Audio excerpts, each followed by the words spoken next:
Well, the border crisis is continuing today after a health order ended last Friday, prompting fears that there would be an influx of migrants crossing. Title 42, a Trump-instated policy, was lifted on Friday. It was brought in March 2020 as a way to deter migrants from illegally crossing the US-Mexico border. It basically gave border agents the right to, on the spot, expel migrants, citing concerns of spreading COVID-19 into the US. But because emergency health orders were revoked, that meant that Title 42 had to be lifted as well. It had been successful under both the Trump and Biden administrations, having been used over 2.8 million times since it was introduced.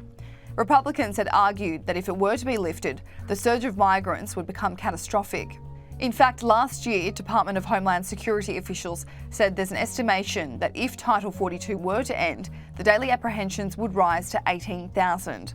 That could lead to 6 million migrants trying to enter the country every year, a big jump from the already record high of 2.3 million in 2022. So far, Border Patrol agents encountered about 6,300 on Friday and 4,200 on Saturday.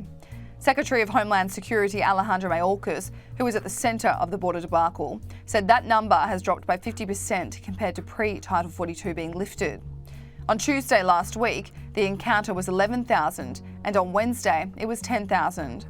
Alejandro Mayorkas said, "It is still early. We are in day 3. We have been planning for this transition for months and months, and we have been executing on our plan, and we will continue to do so. It is too early, but the numbers that we have experienced over the past 2 days are markedly down over what they were prior to the end of Title 42. The numbers at the border will fluctuate, so right now it will be a wait and watch situation to see if a big surge is on the horizon."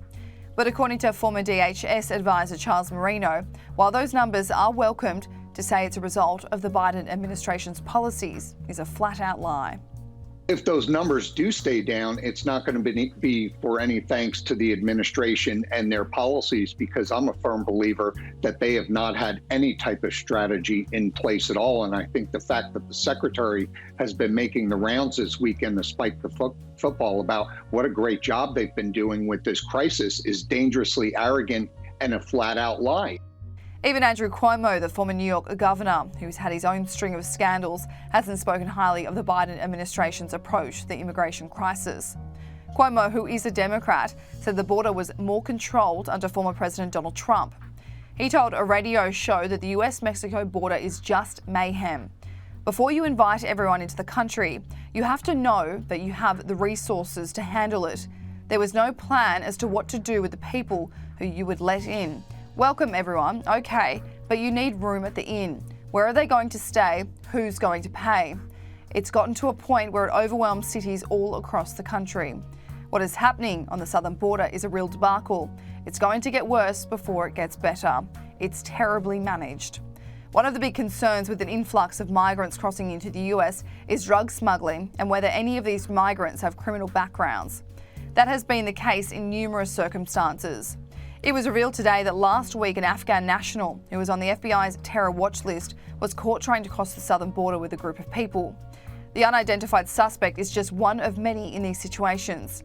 In the month of March, at least 69 illegal immigrants on the FBI's terror watch list were caught trying to cross the border.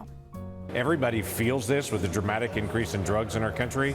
Everybody feels it by saying these individuals that are crossing the border, we really don't know that much about them. We know if they're on our terror watch list, but we don't know if they're fleeing poverty or fleeing justice from their own countries that they're leaving from.